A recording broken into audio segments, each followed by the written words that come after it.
Hello friends, welcome back to my channel. आज हम लोग यूपी ट्रिपल एससी पेट का प्रैक्टिस सेट देखेंगे, जिसमें हम लोग 30 क्वेश्चंस का अध्ययन करेंगे। और ये 30 क्वेश्चन आपके पेट के सिलेबस के अकॉर्डिंग होंगे। मीन्स 5 क्वेश्चन हिस्ट्री के, 5 क्वेश्चन पॉलिटी के, 5 क्वेश्चन इकोनॉमिक्स के, 5 क्वेश्चन पॉलिटी के और 5 क्वेश्चन साइंस के। और उनके बारे में थोड़ा सा डिस्क्रिप्शन जान लेंगे। आइए स्टार्ट करते हैं। भारतीय इतिहास से शुरू करते हैं हम लोग। पहला क्वेश्चन दिया हुआ है, निम्नलिखित में से कौन जैन धर्म के असली संस्थापक माने जाते हैं? ऑप्शन दिए हैं आपके पास, रिसालनाथ, नेमिनाथ, पार्शनाथ और वर्धमान महावीर। इसका सही उत्तर है वर्धमान महावीर। महावीर स्वामी का बचपन का नाम वर्धमान है, तो इसलिए यहाँ पे वर्धमान महावीर लिखा हुआ है। वर्धमान महावीर जैन धर्म में कुल तीर्थंकरों की संख्या 24 मानी गई है, जिसमें से पहले जो तीर्थंकर हैं आपके वो ऋषभदेव है। 23वें तीर्थंकर ये पार्शनाथ जी है। 24वें तीर्थंकर वर्धमान महावीर जी हैं। अच्छा, वर्धमान महावीर जी को ज्ञान प्राप्ति 12 वर्ष के बाद हुई थी। 12 वर्ष की कठोर तपस्या के बाद इनको ज्ञान प्राप्ति हुई थी।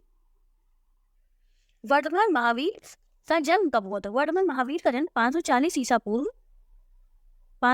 ईसा पूर्व विशाली के कुंड ग्राम में हुआ था। इनके बचपन का नाम, जैसे कि मैंने आपको बताया, वर्धमान था। इनके पिता का नाम सिद्धार्थ, और ये इनके जो पिता थे वो ज्ञातक कुल के थे। मैंने पहले भी आपको वीडियो में एक्सप्लेन किया है। और इनकी माता का नाम त्रिशला था, ये लिच्छवी वंश की थी। इनकी पत्नी का नाम यशोदा था। इनकी बेटी का नाम अनुजा था। अनुजा या प्रियदर्शना इनकी बेटी का नाम था। और इनका जो दामाद था उसका नाम जमाली था, और जमाली इनका प्रथम शिष्य भी था। इन्होंने अपना गृह त्याग किया था 30 वर्ष की अवस्था में, आयु में इन्होंने अपना गृह त्याग किया था अपने बड़े भाई नंदीवर्धन से परमिशन लेकर। ये मखाली कुशाल से ज्ञान प्राप्ति की खोज में निकले, वो सबसे पहले मखाली कुशाल से मिले थे। और मखाली कुशाल के साथ ये 6 साल तक रही, और फिर मखाली कुशाल इनको छोड़ के चले गए थे। और उन्होंने आजीवक संप्रदाय की स्थापना की थी। कौन से संप्रदाय की स्थापना की थी? आजीवक। मखाली कुशाल ने आजीवक संप्रदाय की स्थापना की थी। और इस आजीवक संप्रदाय को मानने वाला मगध का शासक था। कौन था? बिंदुसार था। और इनको महावीर स्वामी को ज्ञान की प्राप्ति आपकी 12 साल की कठोर तपस्या के बाद इनको ज्ञान की प्राप्ति हुई थी। कहाँ हुई थी ज्ञान की प्राप्ति? जुब्बे ग्राम में हुई थी इनको ज्ञान की प्राप्ति। और कौन सी नदी के तट पर? ऋतुपालिका नदी के तट पर हुई थी। और कौन सी वृक्ष के? तो साल वृक्ष के नीचे इनको ज्ञान की प्राप्ति हुई थी। और ज्ञान प्राप्ति के बाद इनको कैवल्य कहा गया था। ज्ञान प्राप्ति के बाद इनको कैवल्य कहा गया था। और इनके 2 प्रसिद्ध अनुयायी हुआ करते थे, एक स्थूलभद्र और एक भद्रबाहु। और जब प्रथम जैन संगीति हुई थी, जब प्रथम जैन महासंगीति हुई थी 300 BC में हुई थी। कहाँ हुई थी? पाटलिपुत्र में हुई थी। और इसको जो राजा था या शासक था वो चंद्रगुप्त मौर्य था। अध्यक्षता किसने की थी? स्थूलभद्र ने अध्यक्षता की थी। और जैन धर्म इसमें श्वेतांबर और दिगंबर 2 समुदायों में विभक्त हो गया था। ठीक है, आगे शुरू करते हैं। क्वेश्चन नंबर 2 दिया हुआ है, जैन धर्म के अनुसार तीर्थंकरों की कुल संख्या क्या है? अभी मैंने ऊपर आपको एक्सप्लेन किया है कि वर्धमान महावीर अंतिम एवं 24वें तीर्थंकर थे, तो इसका आंसर आप डायरेक्ट देख सकते हैं, 24 है। ठीक है, आगे बढ़ते हैं। गंगों की प्रथम राजधानी कौन सी थी? गंगों की प्रथम राजधानी कौन सी थी? मन्नी, कोलार, तलकाडु या इनमें से कोई नहीं? वंश की बात कर लेते हैं थोड़ी सी। गंग वंश का टाइम पीरियड क्या था? 350 ईसा पूर्व से 999 या कहीं कहीं 1000 ईसा पूर्व भी गंग वंश का टाइम पीरियड दिया गया है। गंग वंश की स्थापना किसने की थी? ब्रजहस्त प्रथम ने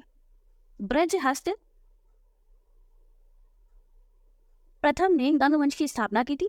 गंग वंश की जो पहला शासक था गंग वंश का, वो कौन था? वो कोंकणी वर्मा था। ये बहुत इंपॉर्टेंट है, कोंकणी वर्मा गंग वंश। और इसकी जो राजधानी थी गंग वंश की, वो पहले कोलार थी। पहले इसकी राजधानी कोलार थी, या कहीं कहीं ये कोलार भी कहा जाता, और बाद में इसको चेंज कर दिया, तलकाहल इसकी राजधानी कर दी गई थी। गंग वंश का अंतिम शासक कौन था? गंग वंश का अंतिम शासक था राजमल पंचम।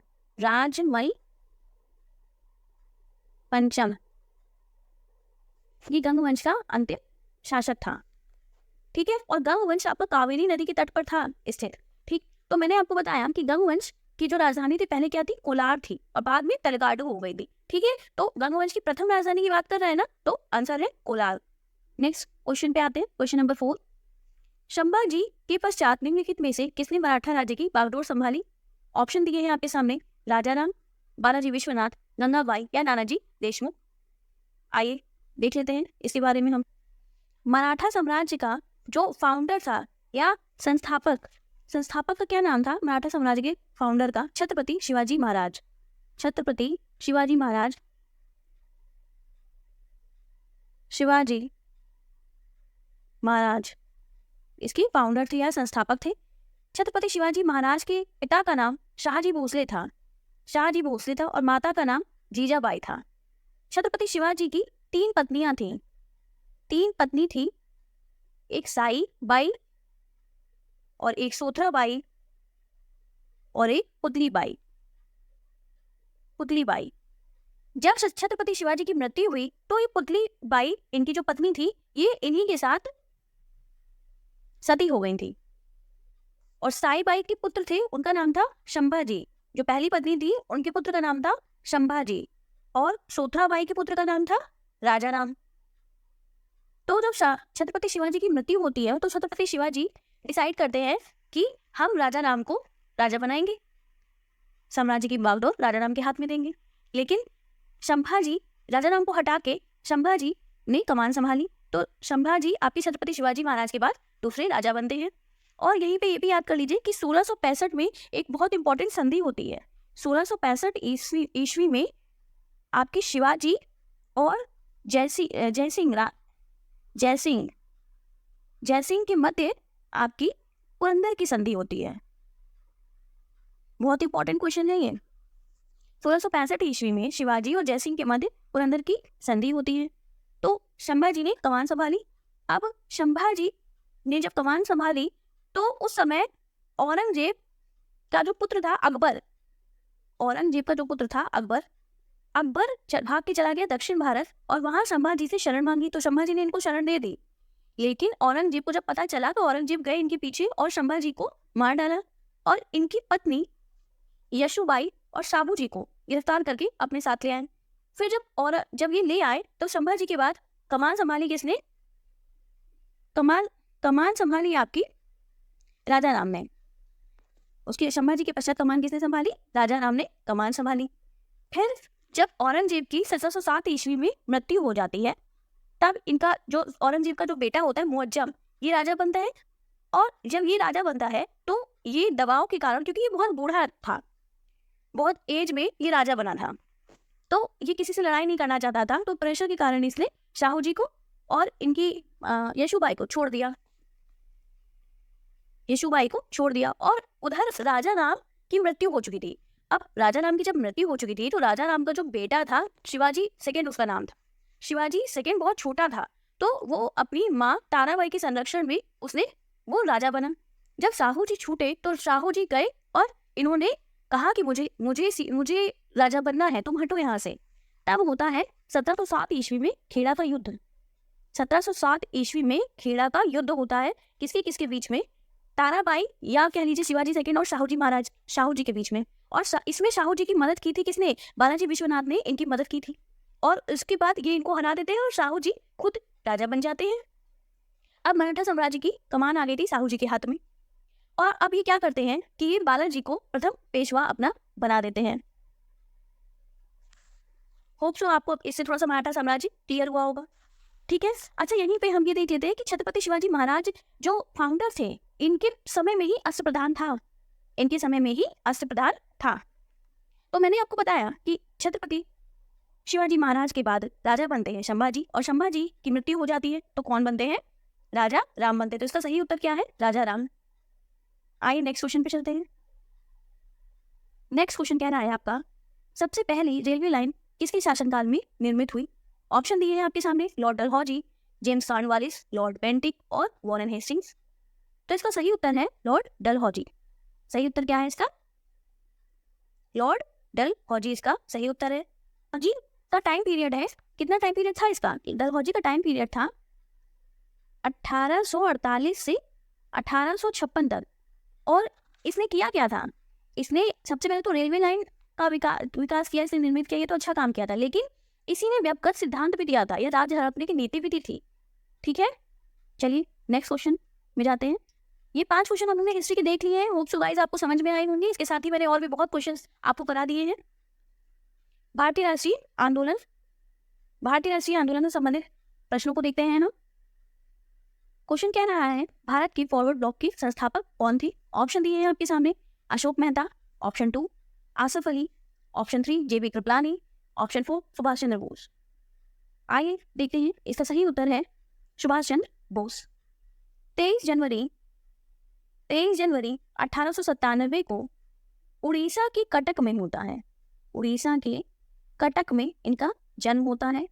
चित्तरंजन दास और गांधी जी से प्रेरणा लेके ये कांग्रेस में 1921 में के बाद ये जब आईसीएसई परीक्षा उत्तीर्ण कर ली थी, लेकिन फिर उसमें गए नहीं थे और ये कांग्रेस ज्वाइन कर लेते हैं। CR दास ही इनके राजनीतिक गुरु कहलाते हैं।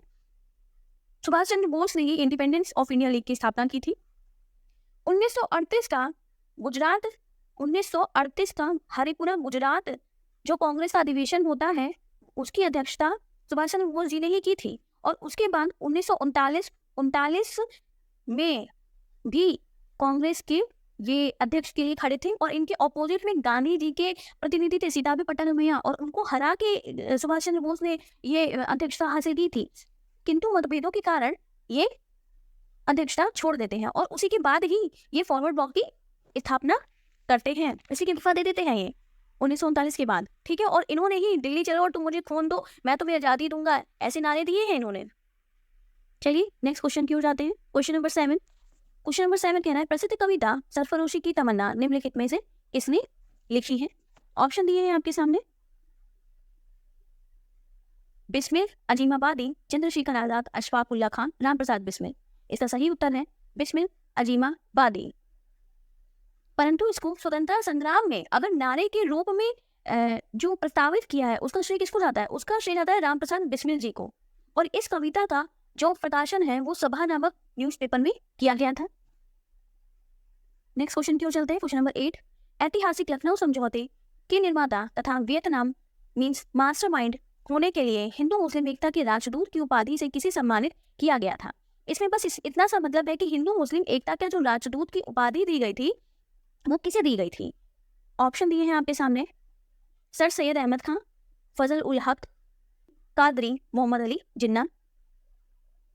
तो इसके लिए थोड़ा सा हम लोग लखनऊ समझौता पढ़ लेते हैं। लखनऊ समझौता के बारे में जानेंगे तो इसके बारे में हम अपने आप पता चल जाएगा। तो जो कांग्रेस का 31वां अधिवेशन हुआ था 1916 ईस्वी में, वो लखनऊ में हुआ था, इसलिए हम लोग इसको लखनऊ समझौता या लखनऊ पैक्ट कहते हैं। इसमें कांग्रेस और मुस्लिम लीग के मध्य समझौता हुआ था और इसी में नरम दल और गरम दल भी एक हो गए थे। और इस 31वें अधिवेशन की अध्यक्षता की थी अंबिका चरण मजूमदार ने। इसी में बाल गंगाधर तिलक जी ने नारा दिया था, स्वराज मेरा जन्मसिद्ध अधिकार है, मैं इसे लेकर रहूंगा। इसी में मुस्लिम लीग का जो पृथक निर्वाचन था वो स्वीकृत कर लिया गया था। परंतु इस पृथक निर्वाचन का विरोध किया था मदन मोहन मालवीय जी ने। और इसी में जो कांग्रेस और मुस्लिम लीग के मध्य जो मेल मिलाप कराने में जो जिन्ना जी की महत्वपूर्ण भूमिका थी, इस कारण सरोजनी नायडू ने इनको हिंदू मुस्लिम एकता का राजदूत कहा था। तो किसे कहा था? मोहम्मद अली जिन्ना को कहा था। होप सो गाइस आपको समझ में आ रहा होगा। आगे बढ़ते हैं। क्वेश्चन नंबर 9, निम्नलिखित ऐतिहासिक घटनाओं को उनके कालक्रमानुसार व्यवस्थित करें। ऑप्शन 1 है असहयोग आंदोलन, ऑप्शन 2 सविनय अवज्ञा आंदोलन, ऑप्शन 3 चौरी चौरा आंदोलन। मीन्स हमें ये बताना है सीरियल वाइज कि कौन सा आंदोलन कब हुआ था, पहले कौन, उसके बाद कौन, उसके बाद कौन। ठीक है, तो हम यहाँ पे सिंपल टाइम पीरियड डाल लेते हैं। असहयोग आंदोलन की यहाँ पे टाइम पीरियड क्या है? 1 अगस्त 1920 को असहयोग आंदोलन होता है। चौरी चौरा की घटना होती है 5 फरवरी 1922 को। और वही सविनय अवज्ञा आंदोलन की टाइमिंग क्या है? 12 मार्च 1930। इससे क्लियर पता चलता है असहयोग आंदोलन पहले नंबर पे, चौरी चौरा दूसरे नंबर पे, सविनय अवज्ञा तीसरे नंबर पे। सविनय अवज्ञा वही है जो 12 मार्च को गांधी जी नमक बनाने के लिए चल देते हैं। तो पहला, तीसरा, दूसरा ऑप्शन देख लेते हैं हम। पहला, तीसरा, दूसरा ये करेक्ट ऑप्शन है। आगे बढ़ते हैं। क्वेश्चन नंबर 10 कह रहा है महात्मा गांधी किसकी कृतियों से अत्यधिक प्रभावित थे? Option 1 Bernard Shaw, option 2 Karl Marx, option 3 Lenin, option 4 Leo Tolstoy. तो इसका सही उत्तर है लियो टॉल्स्टॉय। आगे मूव करते हैं। भूगोल, हमने 5 क्वेश्चन राष्ट्रीय आंदोलन के भी देख लिए। अब हम लोग मूव करते हैं भूगोल की ओर। भूगोल का पहला क्वेश्चन और ओवरऑल 11वां क्वेश्चन कह रहा है डोल ड्रम इनमें से संबंधित है। डोल ड्रम का मतलब क्या है ये कहना चाहता है। ऑप्शन 1 भूमध्य रेखा के निकट प्रशांत और हल्की परिवर्तनशील हवाओं का क्षेत्र, ऑप्शन 2 प्रशांत महासागर का विशेष क्षेत्र, ऑप्शन 3 एक प्रकार का महासागर प्रवाह, ऑप्शन 4 इनमें से कोई नहीं। हम पहले जान लेते हैं डोलड्रम होता क्या है। हमें पता है कि ये भूमध्य रेखा है, ये 0 डिग्री विषुवत रेखा भूमध्य रेखा होती है और इस पे सन रेज हमें पता है कि डायरेक्ट पड़ती है, सन रेज डायरेक्ट पड़ती है ना। और इसकी 5 डिग्री नॉर्थ और 5 डिग्री ये साउथ, यहाँ जो है ये एरिया डोलड्रम कहलाता है। क्यों? क्योंकि यहाँ निम्न वायुदाब का क्षेत्र है। और ये निम्न वायुदाब का क्षेत्र होता कैसे है? निम्न वायुदाब का क्षेत्र आपका क्योंकि सनरेज डायरेक्ट पड़ती है, जिससे जो हवाएं होती हैं वो गर्म होकर ऊपर की ओर उठ जाती हैं, जिससे निम्न वायुदाब का क्षेत्र क्रिएट हो जाता है, जिसे हम डोलड्रम कहते हैं। तो यहाँ पे ऑप्शन दिए हैं भूमध्य रेखा के निकट, ये निकट ही तो है ना, प्रशांत और हल्की परिवर्तनशील हवाओं का जो क्षेत्र होता है, हल्की परिवर्तनशील हवाओं का जो क्षेत्र होता है वो डोलड्रम कहलाता है। आगे मूव करते हैं। क्वेश्चन नंबर 12 कह रहा है इनमें से किस देश को यूरोप का कॉकपिट कहा जाता है? ये क्वेश्चन मैंने आपको पहले भी कराया हुआ है, जिसने वीडियो नहीं देखी है पुरानी जाके देख ले। क्वेश्चन ऑप्शन 1 बेल्जियम, ऑप्शन 2 चेक Republic, option 3 Norway, option 4 Denmark. इसका सही उत्तर है बेल्जियम। आगे बढ़ते हैं। क्वेश्चन नंबर 13 भारत के पश्चिमी समुद्र तट पर वर्षा किस मानसून से होती है? ऑप्शन 1 उत्तर पूर्व, ऑप्शन 2 उत्तर पश्चिम, ऑप्शन 3 दक्षिण पूर्व, ऑप्शन 4 दक्षिण पश्चिम। आइए देख लेते हैं। तो इसका सही उत्तर है दक्षिण पश्चिम मानसून से भारत के पश्चिमी समुद्र तट पर वर्षा होती है। अगर हम भारत का नक्शा देखें तो भारत का नक्शा कुछ इस प्रकार से है। ये वाला जो पोर्शन है इसे प्रायद्वीपीय भारत कहते हैं। तो प्रायद्वीपीय भारत की आकृति ऐसी होने के कारण जो दक्षिण पश्चिम मानसून होता है वो आपका 2 शाखाओं में विभाजित हो जाता है, एक अरब सागर की शाखा और दूसरी बंगाल के खाड़ी की शाखा। तो जो मानसून आता है, जो अरब सागर की शाखा का जो मानसून आता है वो सबसे पहले भारत के केरल राज्य में वर्षा करता है। ठीक है, चलिए आगे बढ़ते हैं। क्वेश्चन नंबर 14 कह रहा है कृष्णा नदी का उद्गम स्थल डैश के समीप है। कहाँ है? महाबलेश्वर में, कि खंडाला में, कि पंचमढ़ी में, कि उद्गम मंडल में। तो इसका सही उत्तर है महाबलेश्वर। ठीक, तो कृष्णा नदी का जो उद्गम होता है वो महाबलेश्वर के निकट पश्चिमी घाट से होता है। ठीक है, और भीमा और तुंगभद्रा इसकी सहायक नदियां हैं। ठीक है, आगे बढ़ते हैं। क्वेश्चन नंबर 15 कह रहा है भारत में ऊर्जा उत्पादन के लिए निम्न में से कौन सा प्रमुख कच्चा पदार्थ है? ऑप्शन 1 खनिज तेल, ऑप्शन 2 प्राकृतिक गैस, ऑप्शन 3 यूरेनियम, ऑप्शन 4 कोयला।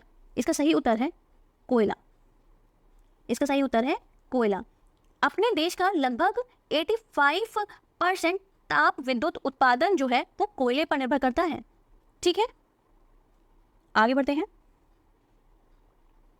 हम लोग ने भूगोल के 5 क्वेश्चन देख लिए, अब हम लोग भारतीय अर्थव्यवस्था के 5 क्वेश्चन देखते हैं।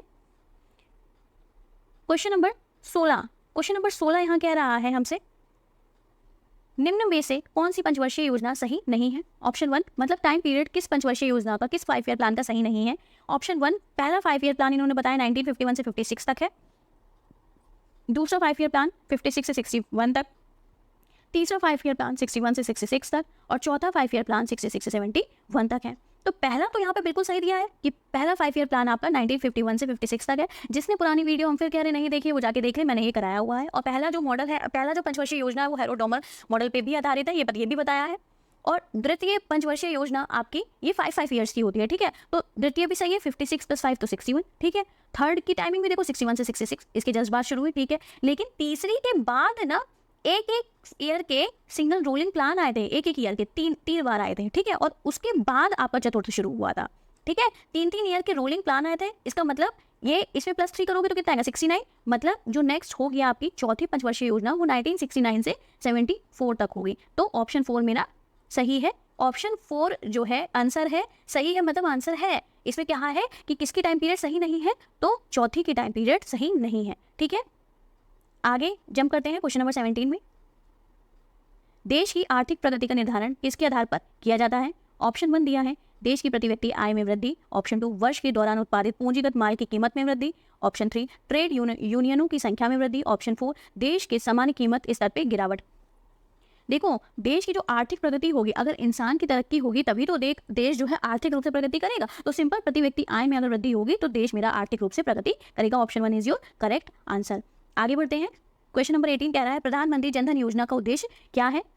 ऑप्शन 1 देश में वित्तीय समावेश को बढ़ावा देना, ऑप्शन 2 देश के गरीब लोगों को ऋण देना, ऑप्शन 3 निर्वासित समूह को वित्तीय सहायता उपलब्ध कराना, ऑप्शन 4 पिछड़े क्षेत्रों की महिलाओं को प्रोत्साहित करना। अच्छा, हम सबसे पहले ये जान लेते हैं कि प्रधानमंत्री जनधन योजना की टाइमिंग क्या थी। प्रधानमंत्री जनधन योजना आई कब थी? तो ये प्रधानमंत्री नरेंद्र मोदी जी द्वारा 28 अगस्त 2014 को ये प्रधानमंत्री जनधन योजना आई थी, ठीक है। और ये मेन क्यों आई थी? फाइनेंशियल इंक्लूजन के लिए आई थी, मतलब वित्तीय समावेशन के लिए आई थी, ठीक है। और वित्तीय समावेशन के लिए भारत का ये राष्ट्रीय मिशन है बेसिकली, ठीक। तो इसका पहला ऑप्शन क्या कह रहे थे इसमें? वित्तीय समावेश। जैसे ही वित्तीय समावेश देखोगे आप प्रधानमंत्री जनधन योजना का, वही आंसर हो जाएगा, ठीक है। आगे मूव करते हैं। क्वेश्चन नंबर 19, सिन वैट किससे संबंधित है? ऑप्शन 1 बिक्री कर, ऑप्शन 2 उत्पाद शुल्क, ऑप्शन 3 सीमा शुल्क, ऑप्शन 4 सेवा शुल्क, सेवा कर, ओके। तो सिन वैट का यहाँ मतलब क्या है? ये ऐसे है, CENVAT central value added tax, central value added tax, इसका मतलब है उत्पाद शुल्क से ये संबंधित है, ठीक है। अच्छा, ये जो है आपका पहले MOVAT था, मॉडिफाइड वैल्यू एडेड टैक्स, जिसको हमने 1 अप्रैल 2000 को इस MO को सेंड कर दिया था, और वैट तो लगा ही रहेगा। मॉड वैट को सेंड वैट 1 अप्रैल 2000 को कर दिया था। रिलेटेड किससे है? ये उत्पाद शुल्क से रिलेटेड है। आगे मूव करते हैं। क्वेश्चन नंबर 20, खुले बाजार प्रचालन क्या होते हैं? ऑप्शन 1 SEBI लाइक सेबी पंजीकृत दलालों की गतिविधियां होती हैं, कि भारतीय रिजर्व बैंक द्वारा मुद्रा की बिक्री होती है, कि सरकार द्वारा श्रेष्ठ प्रतिभूतियों का बेचा जाना होता है, कि FII द्वारा शेयरों की बिक्री होती है। तो इसका सही उत्तर है सरकार द्वारा श्रेष्ठ प्रतिभूतियों का बेचा जाना होता है। एक्चुअली जो खुले बाजार की जो क्रिया होती है, ये क्या होती है? ये स्विच ऑपरेशन के लिए यूज करते हैं, स्विच ऑपरेशन के लिए प्रयोग किया जाता है। इसका मीनिंग होता है कि हम सरकारी प्रतिभूतियों के क्रय, सेलिंग या परचेज के माध्यम से हम जो मेरा राजकोषीय जो यंत्र है उसको हम नियंत्रित कर सके, इसका ये मीनिंग होता है, ठीक है। आगे मूव करते हैं। हम लोग ने 5 क्वेश्चन इकोनॉमिक्स के भी देख लिए, अब बात करते हैं पॉलिटी की। क्वेश्चन नंबर 21, संविधान के अनुसार लोकसभा के स्पीकर को उसके पद से हटाया जा सकता है यदि ऑप्शन 1 सदन के सभी सदस्यों के बहुमत द्वारा प्रस्ताव पारित हो, ऑप्शन 2 सदन के कुल सदस्यों के कम से कम 2/3 के मत से प्रस्ताव पारित हो, ऑप्शन 3 कुल सदस्यों के आधे या आधे से अधिक सदस्यों के मत से प्रस्ताव पारित हो, ऑप्शन 4 सदन के बहुमत दल ने अविश्वास प्रस्ताव अपना लिया। अविश्वास तो बिल्कुल नहीं होगा, ठीक है। हमें क्या करना है कि स्पीकर को हटाना है, तो सभी का बहुमत चाहिए सदन का, ओके। तो option 1 is your right answer. आगे मूव करते हैं। क्वेश्चन नंबर 22, भारतीय संविधान के अनुच्छेद 14 का विधि के समक्ष समानता इक्वालिटी बिफोर लॉ का वाक्यांश कहाँ से लिया गया है? हम फिर से कह रहे हैं, जिसने मेरी पुरानी वीडियो नहीं देखी है वो प्लीज जाके देख ले, उसमें मैंने ये क्वेश्चन कराया हुआ है। ऑप्शन 1 है ब्रिटेन के संविधान से हमने विधि की समक्ष समता ली है, ऑप्शन 2 संयुक्त राज्य अमेरिका से ली है, फ्रांस से ली है, कि जापान से ली है। ब्रिटेन के संविधान से हमने इक्वालिटी बिफोर लॉ लिया है। आगे मूव करते क्वेश्चन नंबर 23 पे, प्रस्तावना में वर्णित समाजवाद का आदर्श क्या है? ऑप्शन 1 लोगों को अपनी निजी सरकार चुनने का अधिकार देना, ऑप्शन 2 लोगों को अपना धर्म चुनने का अधिकार देना, ऑप्शन 3 राष्ट्रीय संपदा के समान वितरण का ध्येय रखता है, ऑप्शन 4 सरकार के संसदीय स्वरूप को सुनिश्चित करता है। देखो, समाजवाद का मतलब होता है सबको ले लेना, ठीक है। तो यहाँ कौन सबको लेना, कौन सा ऑप्शन? ये राष्ट्रीय संपदा के समान वितरण का ध्येय रखता है। Option 3 is your correct answer, okay. आगे मूव करते हैं। क्वेश्चन नंबर 24, संविधान में मौलिक कर्तव्य जोड़े गए थे। मौलिक कर्तव्य किससे जोड़े गए थे? ऑप्शन 1 24वें अमेंडमेंट से, ऑप्शन 2 39वें अमेंडमेंट से, ऑप्शन 3 42वें अमेंडमेंट से, ऑप्शन 4 44वें अमेंडमेंट से। तो इसका सही उत्तर है कि 42वें अमेंडमेंट से, जो कि 1976 में हुआ था, उसके द्वारा मौलिक कर्तव्य जोड़े गए थे। आगे मूव करते हैं। क्वेश्चन नंबर 25, कौन सा स्थानीय सरकार का मामला नहीं है? ऑप्शन 1 सार्वजनिक स्वास्थ्य, ऑप्शन 2 स्वच्छता, ऑप्शन 3 कानून और व्यवस्था, ऑप्शन 4 लोक प्रयोगी सेवाएं। इसका सही उत्तर है कानून और व्यवस्था आपका स्थानीय सरकार का विषय नहीं है, ठीक है। आगे मूव करते हैं। हम लोग ने पॉलिटी के 5 क्वेश्चन देख लिए, अब हम लोग सामान्य विज्ञान की ओर देखते हैं। क्वेश्चन नंबर 26, डीपीटी वैक्सीन किन बीमारियों से बचाव के लिए दिया जाता है? ऑप्शन 1 है डिप्थीरिया काली खांसी टिटनेस, ऑप्शन 2 डेंगू काली खांसी typhoid, option 3 dengue polio tetanus, option 4 diphtheria काली खांसी और टाइफाइड। तो इसका जो सही उत्तर है वो इसका फुल फॉर्म है। अगर आपको इसका फुल फॉर्म पता है तो दिक्कत की कोई बात ही नहीं है, ठीक है। तो डीपीटी का फुल फॉर्म डिप्थीरिया परथूसिस, परथूसस, इसको परटूसिस भी बोलते हैं, परटूसस भी बोलते हैं, ठीक है, कुछ भी बोल सकते हैं। डिप्थीरिया, परटूसस और टिटनेस। तो जो परटूसस है, परटूसस को हम लोग काली खांसी भी कहते हैं। डिप्थीरिया लिखा हुआ है, टिटनेस लिखा है, पर पी का फुल फॉर्म परटूसस है और इसकी हिंदी रही है काली खांसी, ठीक। तो ऑप्शन 1 आपका करेक्ट है। आगे मूव करते हैं क्वेश्चन नंबर 27। ए बी रुधिर वर्ग वाले किसी व्यक्ति को निम्नलिखित में से किस रुधिर वर्ग के व्यक्ति का रक्त दिया जा सकता है। तो यहाँ क्वेश्चन कह रहा है कि जिसका ए बी ब्लड ग्रुप है उसको हम किसका ब्लड चढ़ा सकते हैं। केवल ऑप्शन 1 दिया है केवल एक ए बी का, ऑप्शन 2 केवल ए का, ऑप्शन 3 केवल बी का, ऑप्शन 4 कोई भी रुधिर वर्ग। तो आपका जो ए बी होता है इसमें कोई भी एंटीबॉडी नहीं होती है, ए बी में कोई भी एंटीबॉडी नहीं होती और एंटीजन ए और बी दोनों होते हैं। तो इनको किसी का भी कोई भी ब्लड ग्रुप इनको चढ़ाया जा सकता है। Option 4 is your correct answer. आगे मूव करते हैं क्वेश्चन नंबर 28। पुरातत्वीय खोजों के काल निर्धारण के लिए निम्नलिखित में से किसका प्रयोग किया जाता है। किसी की एज अगर हमें कैलकुलेट करनी होती है तो कार्बन डेटिंग आपको पता ही होगा, तो वही पूछ रहा है कि किसका यूज़ किया जाता है। यूरेनियम 92 यूरेनियम 235 का, 6 कार्बन 14 का, 1 हाइड्रोजन 3 का, 8 ऑक्सीजन 18 का। ये सब आपके आइसोटोप्स यानी समस्थानिक दिए हुए हैं। इसमें सही उत्तर है 6C14। सही उत्तर है 6C14। ये सब समस्थानिक है, रेडियो सक्रिय समस्थानिक, ठीक है। आगे बढ़ते हैं क्वेश्चन नंबर 29। जब कोई कुल बल किसी वस्तु पर लगता है तब वह वस्तु बल की दिशा में त्वरण प्राप्त करती है, जिसमें त्वरण डैश के साथ आनुपातिक होता है या समानुपातिक होता है, ये कहने वाला है।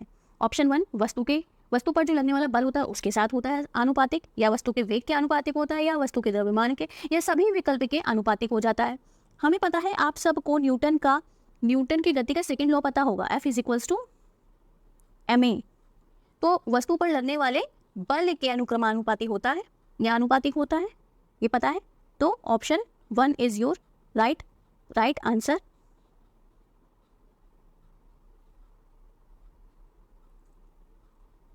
Option 1 is your right answer. आगे मूव करते हैं। ये हम लोग का आज का लास्ट क्वेश्चन देखते हैं। द्रव्यमान ऊर्जा तुल्यता डैश नामक स्थिरांक पर आधारित होता है। द्रव्यमान ऊर्जा तुल्यता नामक स्थिरांक किस पर आधारित होता है। हम शायद आपने अल्बर्ट आइंस्टीन का द्रव्यमान ऊर्जा समीकरण पढ़ा होगा, है ना।